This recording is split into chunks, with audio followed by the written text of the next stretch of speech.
Maraming iba't ibang paraan para marating ang Dalaguete mula sa Mactan International Airport. Una ay ang van rental going straight to Dalaguete. Pero sa halagang 3,000 to 5,000 pesos, it's definitely not cheap.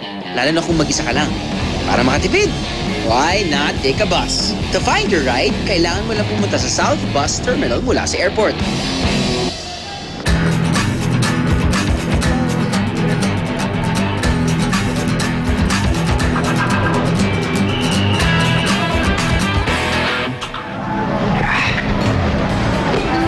Airport, meron kang 2 options papunta dito sa South Terminal para makasakay ng bus papuntang Dalaguete.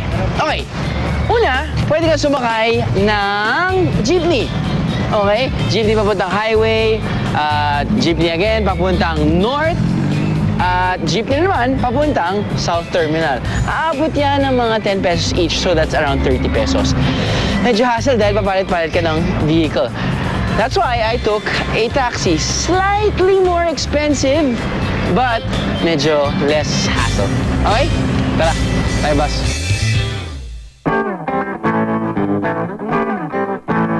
Teka, itong bus na to ay papunta sa Bato, Oslob. Ito naman papuntang Alcoy. Alcoy, Bato, Oslob. Ano kaya? Walang problema. Dahil ito dalawang bus na to, dadaanan din nila ang Dalaguete. Ayos! So, which one? Ikaw umili. Kasan? Kasan? Oh, oh, oh! Okay, okay. Ayos! It's warm. It's not cold. Kasi siya air-conditioned room or air-conditioned bus. Open air siya. Mas mura, pero hindi natin pinili yan dahil mas mura.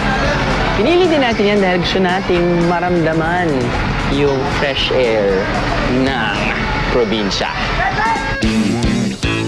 Alam niyo ba, ang diferensya sa pamasahe ng isang aircon compared to open air bus ay 5 pesos lamang. Okay, medyo napaaga tayo dahil ang pag-alis ng bus ay alas 6. Every hour yan until 11 p.m. And we have siguro around a couple of more minutes to go dahil malapit na mag 6 o'clock eh. Yung biyahe daw natin ay mga around 84 kilometers.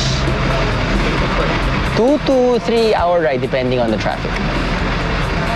Ay kaya? Mayang buntag? Mayang hapon. Mayang hapon? Mayang hapon.